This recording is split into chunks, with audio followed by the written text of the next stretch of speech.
Hey Switchheads, welcome back, and I hope you had a good holiday and a very good Christmas. And welcome to my review of FUZE Player. And this is kind of an add-on to FUZE 4 for the Nintendo Switch, which is basically a game maker. Now it does come with some games already preloaded, and it's kind of like just the place that you come to actually play the games.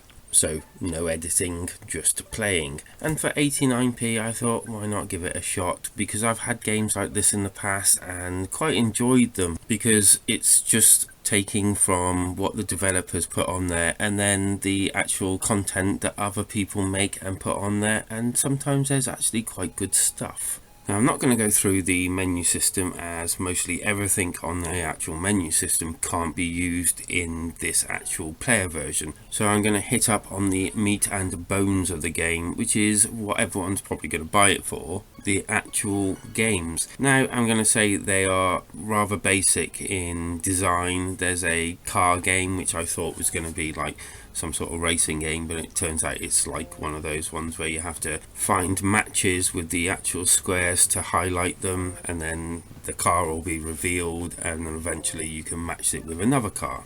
There's also a perfectly functional chess game within here, which I've actually spent 89p and more on the eShop just for one of these. So, you know, if you're into chess, it might be worth a punt, because you also get other games as well. Like, well, there's plenty of shooter games, kind of asteroid style. Mentioning asteroids, there is an asteroid game where you have to dodge asteroids by pressing the boost button and moving around the screen. There are some pretty okay games here for the price of 89p. I'm just not quite sure whether it's going to be everybody's cuppa. And of course, this all also depends on whether more games are going to be coming to it, as the whole point, I thought, was the fact that people buy the main game, make games, hopefully get them uploaded, and then they come on to this, which doesn't seem to have happened considering the game came out on the 8th of last year, or 2019, and the actual screenshots of that look a lot better than the screenshots to this, considering there seems to be like Mario Kart type games and all, which I don't seem to be able to find on this one.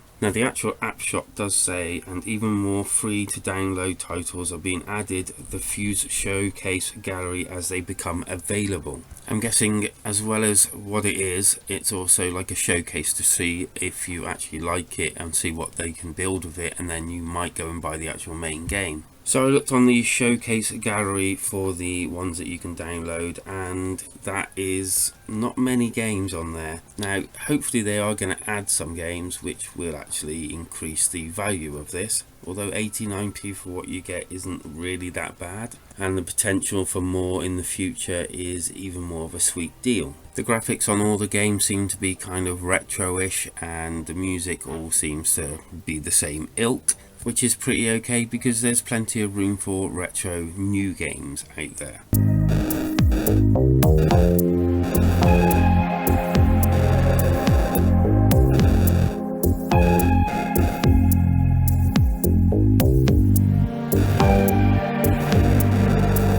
And so I'm going to rate this slightly differently. I'm going to give it a rating of what I think it's worth now, and then when more content comes out, I'm going to add in the notes down below on the top pinned note what my rating would be now, and maybe a little comment on what's actually happening with the game. That is, if anything does actually happen with the game. So if they add a load more games and I think, wow, this is definitely worth more of a higher score, then that's what I'm going to do. Down below, I'm going to give it a higher score, and you can gauge it yourself, maybe adding a little bit of information on the actual games that have come out up to a certain point, that obviously if it starts cascading, I'll just say go and buy it. And so I rate games out of 5, and I'm going to give FUZE Player a 3 out of 5.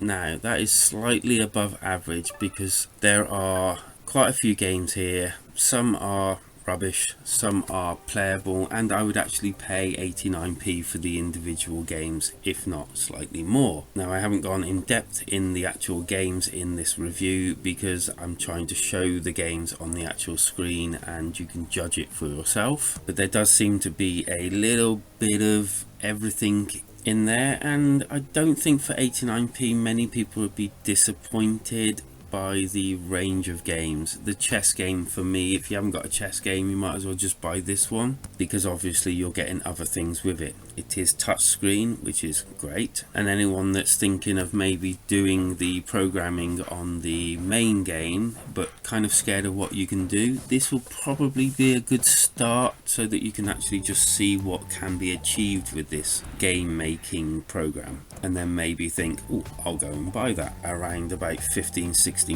so probably about $20. And obviously this is about programming, not just moving assets around the screen. So this has been a really fun and odd review. What do you all think? If you agree, then let me know down in the comments below, and maybe hit that like and subscribe button. That would be doing a massive favor for me, and also join the Switchheads growing and happy family as we head into the year 2021 with a load more games and things coming out, because life is better when we switch together.